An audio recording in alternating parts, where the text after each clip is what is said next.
ating pong ebanghelyo ay tumutukoy sa corporal works of mercy. Anim lang po ang narito. Wala yung inibig ng mga pagaya. So bahagi yung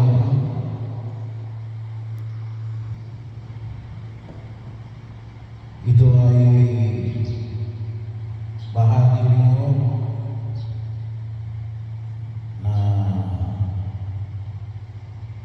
kung tawagin natin ay kung minsan sinasabi na tayo ay kinakailangan na hindi na magkawang gawa. Isa ho sa pamantayan natin kung bakit kailangan natin ng kawang gawa. Sa iba natin mga kapatid ng mga Kristiyano, ang tawag nila ay justification by faith alone. Wala na good works. Hindi ho pwedeng walang good works. Yung ebanghelyo natin ngayon ay matiwanag mula po kay San Mateo chapter 25 na nagpapahayag ng alin na ito yung tinatawag natin 7 corporal works of mercy, na pakainin ang mga nagugutom, painumin ang mga nakuhaw, bigyan ng damit ang mga walang damit, dadalhin ng mga may sakit,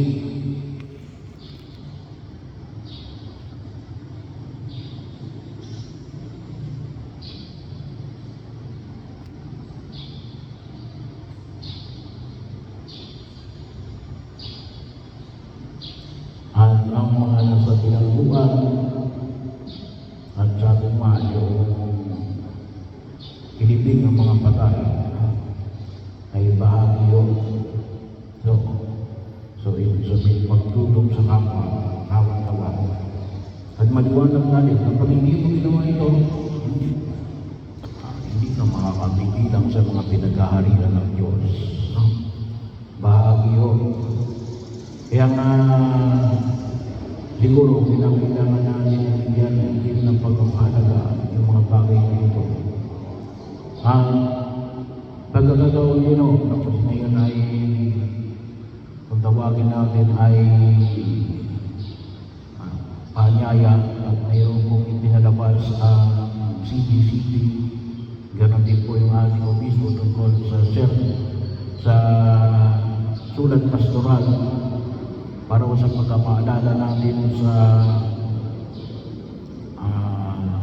40 years of EDSA Revolution. 40 years na nagpapahayag natin na kinakailangan natin palpatin yung paglaban natin sa na magkaroon ng social justice. Kasi yung EDSA,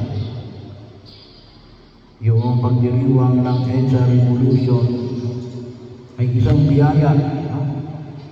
biyaya na kinakailangan natin bigyan. Hindi lang mo ito tungkol sa paglaban natin sa isang pinuno. Sana makita natin. At ito ay alin, una, bakit sinabing biyaya? Kasi ito ay bloodless revolution. Kaya kayo nakakita ng bloodless revolution. Bagamat later on, makita natin, pero isa ng atang namatay during the commotion.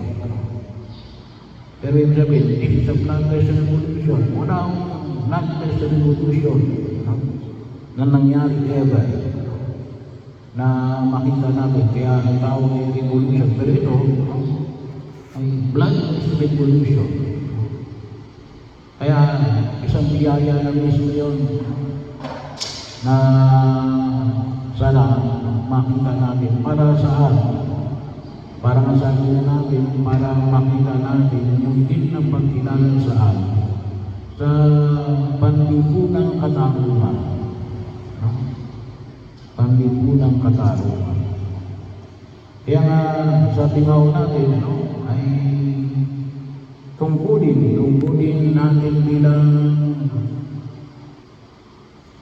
Katoliko, tungkulin natin bilang mamamayan na maging bahagi na makita ho natin na dapat pangalagaan natin yung demokrasya. No? Kasi isa ho sa mga pinamamalig natin na nakita natin pagkakaroon ng katarungang lipunan ay sa pamagitan ng demokrasya. Pero ito po ay mayroong bayan. No? May responsibilidad na makita ko natin.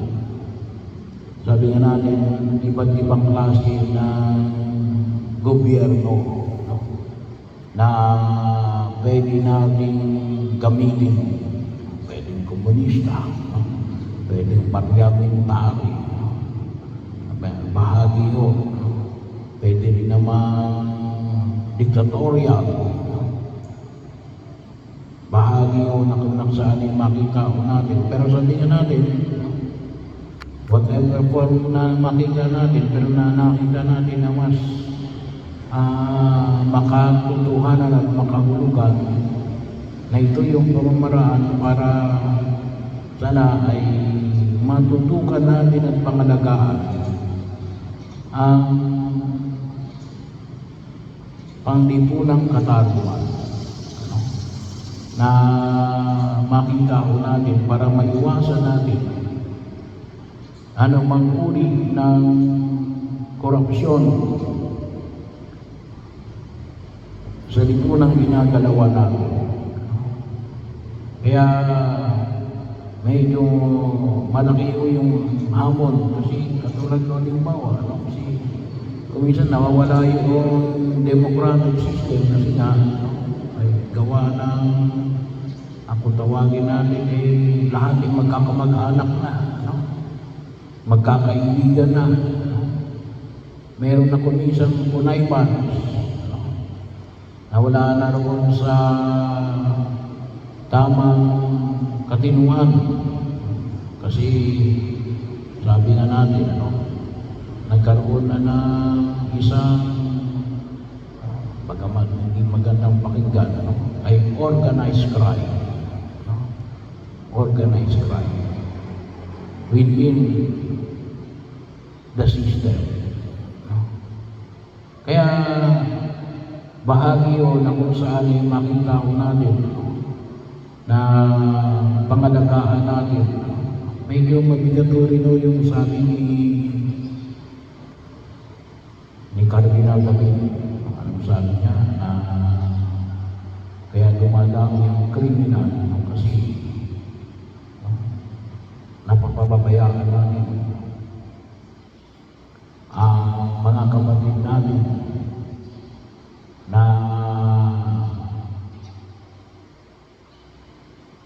itong mga kapatid natin na sa kalsada na isinisilang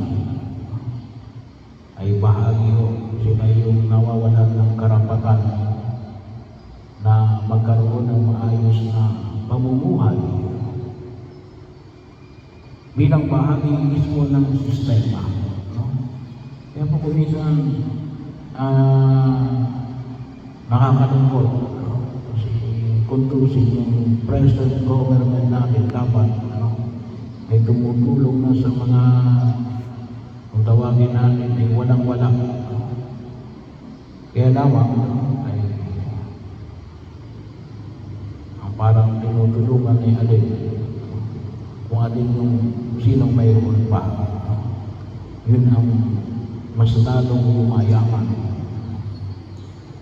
Kaya pagkakataon ng kung saan ay isa ho sa mga pahayag na sana mapag-ibay natin, ipanalangin natin yung pagdiriwa ngayon ng EDSA Resolution hanggang sa 25 ng Pebrero na sanay din natin mapahalagahan yung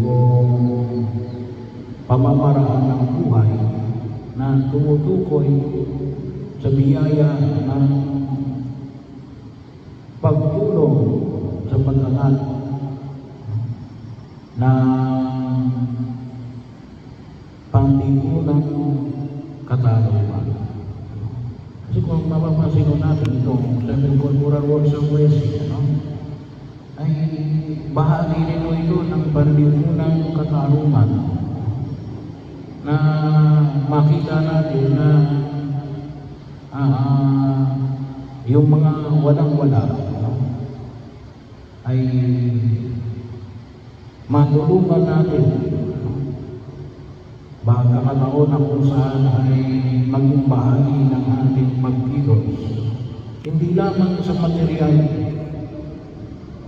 sa material na pamamaraan, ngunit sila mismo ay may angat nila yung kanilang sarili upang huwag silang manatili sa kanilang katatayuan. At yun ay kung tawagin po natin, may bahagi ng sistema ng lipunan at maging ng simbahan. Kaya nga mayroon din tayo kung tawagin natin yung social, yung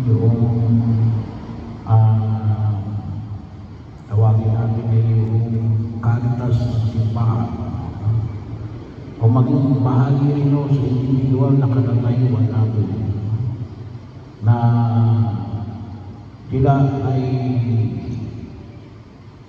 matulungan. At the same time din ang kasi makita natin na yun ay kabuuan ng ating pagkatao na gumagawa tayo ng pamamaraan na sila ay iangat din sa kanilang kalunos-lunos na kalalagayan. Kasi gano'n yung kaligtasan ng Lord na Jesus. Hindi lang para sa atin. Ngunit kung nakikita natin yung kahalagahan ng kaligtasan na inihandog ni Jesus, ay sana may bahagi natin na may isama natin yung mas nakararami. Kasi yun ang gusto ni Jesus, magkaroon tayo ng kaligtasan. Hindi lamang mo sa langit, ngunit yun ay nagsisimula dito sa lupa.